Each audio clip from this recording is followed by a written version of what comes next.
Buenas tardes. En el marco de la Semana de la Investigación presento esta ponencia titulada Las TIC en la educación, más que solo recursos didácticos.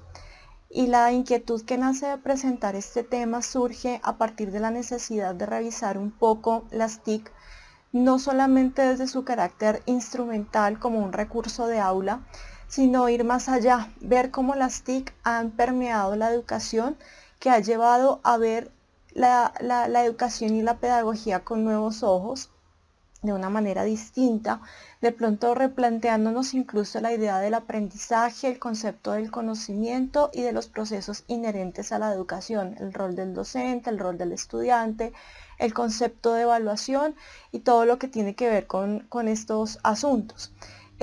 Las TIC no pueden ser vistas simplemente como algo instrumental, como un recurso que puede estar o no presente en nuestras clases, sino que tiene que ser analizado desde una óptica más profunda, dándonos cuenta de la trascendencia que han marcado dentro de la educación.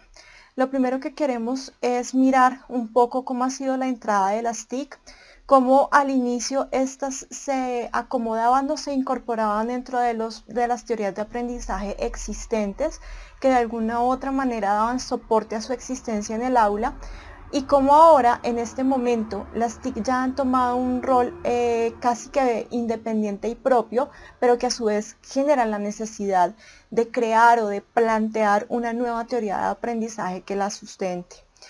Se comienza a hablar de tecnologías en la educación en las primeras décadas del siglo XX. Se partía de modelos muy psicológicos, en donde se diseñaban unas máquinas que buscaban explicar el aprendizaje a partir del condicionamiento operante. Entonces lo que se quería ver era cómo ese condicionamiento operante se veía fortalecido o favorecido a través de ciertas máquinas que se utilizaron, las máquinas de aprendizaje. Posteriormente, en los años 50, 60, se hablaba de la enseñanza programada y esto se hacía o se pensaba en ello con el uso de cierto tipo de aparatos, de juegos y de otro tipo de elementos mecánicos y electromecánicos que se utilizaban para la educación. Más adelante, en la década del 70, se hablaba y se estudiaba sobre estudios de medios dentro del aprendizaje. Realmente en estas primeras décadas o en estos años lo que se hacía era tratar de indagar o tratar de examinar cómo era el aprendizaje del estudiante para asimismo potenciarlo y mejorarlo a partir de la teoría de aprendizaje que estaba o se propagaba por aquella época, que era el conductismo. Como recordamos, el conductismo asume el aprendizaje como el cambio de conducta o comportamiento que tiene un estudiante a partir de unos estímulos que le da el docente y las respuestas que él puede emitir alrededor de ello. Por eso, en esta época, todo lo que estaba relacionado con las tecnologías estaba quería o apuntaba hacia observar esos procesos y hacia mejorar o arreglar esos procesos de aprendizaje, dar mejores estímulos para que el estudiante pudiera emitir mejores respuestas. Más adelante, hacia finales de la década del 70 aproximadamente y hasta los años 90, empiezan a hacer o se genera una influencia de los medios para como se conocía en esta época, empezar a influir en las estructuras cognitivas del estudiante. Es decir, los medios o las TIC, que para aquella época eran los medios de comunicación, tenían que de alguna manera generar ciertas conexiones neuronales y modificar estas conexiones en la mente del estudiante. Los estudios más conocidos de aquella época fueron los de Olson y Salomon, quienes hablaban de los sistemas simbólicos y la mente, y cómo los sistemas simbólicos de representación a través de los medios influían en la mente del estudiante o cambiaban la manera en cómo el estudiante pensaba, aprendía y actuaba académicamente. Más adelante, Brunner habla del aprendizaje situado. Para él, él critica un poco los métodos anteriores o las formas anteriores, porque cuando se hablaba de estos sistemas simbólicos y la mente, no se veía este aprendizaje o esta relación en un contexto. Brunner dice que otros factores que están alrededor del estudiante, como el contexto, el ambiente, todo esto puede influir o de hecho influye en el aprendizaje del estudiante. Por lo tanto, él habla de este aprendizaje situado y entonces empieza a haber una ruptura y se empiezan a mirar las TIC desde otra perspectiva. Como ya lo hemos visto, al hablar del aprendizaje ya no como la modificación de una conducta del estudiante ante un estímulo del profesor, sino como la modificación o la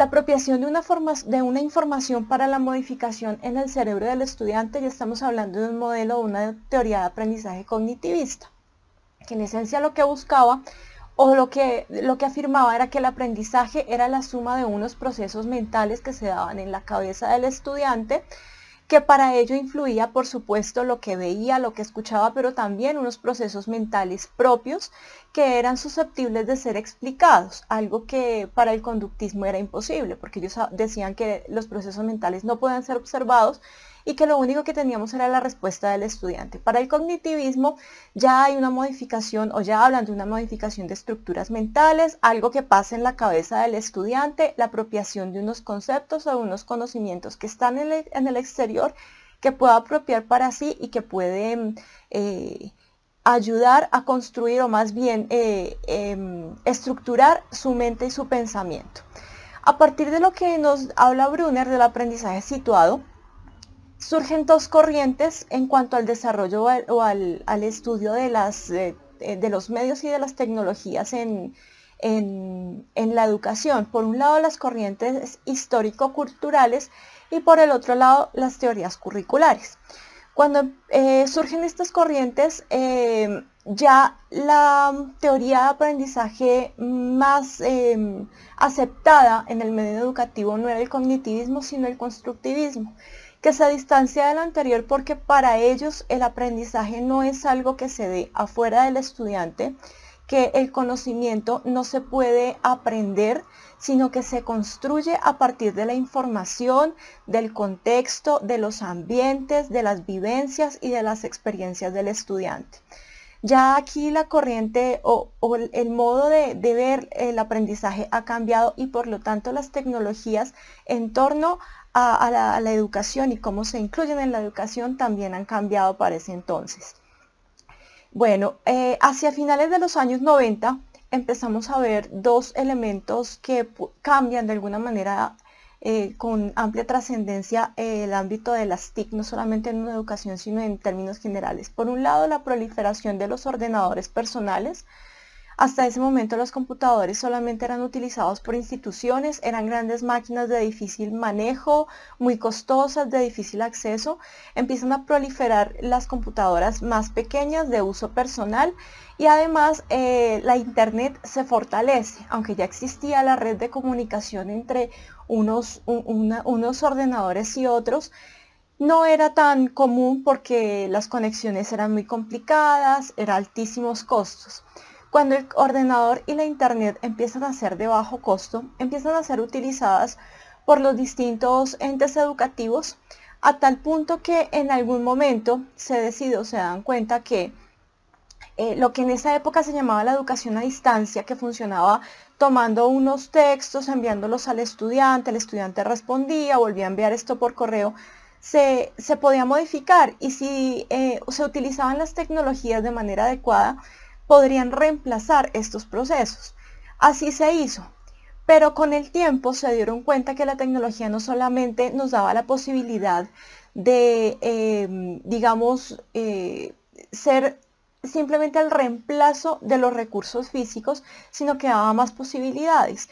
Gracias a la internet se podían tener foros en donde el estudiante interactuaba más activamente, casi que en tiempo real o de manera asincrónica, pero no tenía que esperar grandes cantidades de tiempo para que su profesor le contestara o para que el profesor lo leyera, y lo mismo el docente hacia el estudiante, sino que ya había otros recursos que acercaban mucho más, que ya no era él solo por allá estudiando unas guías, sino que podía interactuar con sus compañeros, con el docente, que podía haber chats en vivo, que podía haber otra cantidad de recursos que podía utilizar. Ya toda esta cuestión de las TIC empezó a replantearse y a repensarse. Las dinámicas mismas de la tecnología hicieron que unos autores se sentaran y reflexionaran alrededor de estas nuevas dinámicas que se daban. Es así que en el año 2004, George Siemens habla por primera vez del conectivismo y él determina o la denomina como la teoría de aprendizaje de la era digital. Para él y para sus seguidores posteriores como Downes en sus siguientes trabajos, es una teoría de aprendizaje. ¿Por qué? Porque modifica de alguna manera la forma en la que se ve el aprendizaje hasta este momento. Decíamos que la última corriente o la que más aceptada hasta el momento o en este momento, que era el constructivismo, promulgaba que el conocimiento se construía en la mente del estudiante. Sin embargo, para George Sims y para Downes y sus colaboradores, el conocimiento no es algo que necesariamente se construya, es algo que se crea en las redes de conocimiento. No es algo que se dé únicamente en la mente del individuo, sino que puede llegar a ser compartido con otros, que puede llegar a ser construido y asimilado con otros, incluso que puede ser extrapolado a la máquina. Es decir, el conocimiento no está solamente en la mente de las personas, también está en los computadores, en las máquinas tecnológicas, en las organizaciones, y esto lo que hace es marcar un nuevo hito para una teoría o para una nueva forma de ver la educación y el aprendizaje. Para estos autores, el proceso de aprendizaje no ocurre solamente en el individuo, es un proceso que se da en la sociedad, en las organizaciones. Hoy día, con el uso y con la difusión de las TIC, ya nadie aprende aisladamente, ya nadie aprende de manera individual. Todos tenemos que estar inmersos en una sociedad en donde continuamente estamos comunicando aquello que pensamos, aquello que sabemos, donde estamos modificando nuestro propio conocimiento a partir de las redes de conocimiento a la que pertenecemos. Para ellos, este concepto de la red de aprendizaje es central y de ahí el nombre de conectivismo. Yo solamente aprendo en el momento en que pueda estar inserto en una red de aprendizaje. Yo soy un nodo dentro de toda una red de conocimiento. A su vez, en nuestra mente se genera el aprendizaje o se da el aprendizaje porque tenemos unas redes en donde la información que leemos la vamos conectando entre sí, independientemente del formato o la fuente de donde venga esa información. Lo que nosotros hacemos es conectar todas estas fuentes, toda esta información, generamos una nueva información que insertamos dentro de esta red de conocimiento para que a su vez se propague y se difunda con los demás y para los demás. El conocimiento se apropia compartiendo la información con otros. Para ellos, como ya lo decía, el aprendizaje no se puede ver y el conocimiento no es algo que sea individual de una sola persona. El conocimiento se da, fluye y se mueve porque se encuentra en esta red que debe ser constantemente vista, constantemente replanteada y que puede llegar a permear en todas las personas, en todos los nodos de la red. Por eso se habla en esencia de mantener estas conexiones a tres grandes niveles. Por un lado, las comunidades especializadas, por otro lado, las fuentes de información y la misma red o los mismos nodos de la red. Eso en cuanto al aprendizaje. Ellos también conciben o conceptúan que el rol del estudiante ya es distinto a como se ve en la teoría constructivista y en las anteriores, mientras que en el constructivismo, en el cognitivismo y en el conductismo el estudiante o el aprendizaje se da en el individuo y para el individuo. Aquí el individuo hace parte de una red mayor y no puede estar o no se puede concebir si no está dentro de esa red. Por un lado, el estudiante tiene que tener un rol muchísimo más activo que el que tenía incluso en el constructivismo. En el constructivismo, el estudiante construía el conocimiento a partir de la información, de sus experiencias previas, de su conocimiento previo, del contexto. Aquí tiene que ir más allá, no solamente construye ese conocimiento a partir de la información, sino que genera un nuevo conocimiento que debe compartir en la red. Por lo tanto, debe ser un estudiante que permanezca actualizado, que permanezca preocupado y que permanezca todo el tiempo participando de esas redes de conocimiento a las que pertenece. Adicionalmente, dado que ya la misma tecnología le brinda información. Antes de empezar el proceso de aprendizaje tiene que tener la habilidad para juzgar cuál es la información que puede incluir dentro de esta red de conocimiento, dentro de sus propios saberes. Tiene que ser una persona autónoma. De ahí que se fortalezcan todos los procesos de aprendizaje autónomo a través de las distintas estrategias, ya sean cognitivas, metacognitivas y de apoyo, para que pueda realizar un mejor proceso. El estudiante desde la teoría conectivista tiene que ser independiente, pero ser independiente no quiere decir ser individualista, sino ser una persona autodidacta que elija sus recursos, que sea capaz de evaluar la información que llega del exterior, que pueda generar una nueva información, que pueda ponerla a circular en la red. Por eso necesita hacer o aprender estas estrategias de aprendizaje autónomo que le van a permitir desempeñarse y moverse mucho mejor. Al mismo tiempo, tiene que ser una persona que se esté autoevaluando y autorreflexionando sobre su propio aprendizaje, sobre lo que está haciendo en la red, sobre cómo aportar a la red y cómo generar estos procesos. Por otro lado, si vemos el rol del docente, pasa a ser, bueno, sigue siendo un mediador, como se veía desde el constructivismo, pero también tiene que ser un garante del proceso de aprendizaje del estudiante. Digamos que no se trata simplemente de generar los recursos y dejarlos en la red, sino acompañar al estudiante en ese aprendizaje, en esa evaluación de la información, en ese desarrollo de habilidades autónomas de aprendizaje. Tiene que fomentar a sí mismo los recursos para que las formas y los distintos recursos para que el estudiante conozca con cuáles se siente más cómodos, cuáles puede utilizar en el proceso. Tiene que también fomentar en el estudiante el deseo y la habilidad de continuar, porque el conectivismo conceptúa el aprendizaje como una actividad que va a lo largo de toda la vida. El aprendizaje nunca está finalizado. Esto va en consonancia con las tecnologías, porque las tecnologías no están finalizadas. Siempre va a haber una tecnología que avance, que se replantee o que replantee formas anteriores, y por lo tanto el estudiante tiene que estar también capacitado para seguir en este ritmo. De tal manera que el conectivismo también da una importancia amplia a la educación informal, aquella en la que nosotros podemos hacer actualizaciones, capacitaciones que van más allá simplemente de la educación que nos pueden proveer el colegio, la universidad, los posgrados, sino que tenemos que estar en la dinámica de ese aprendizaje constante. Y en eso es fundamental el rol del docente.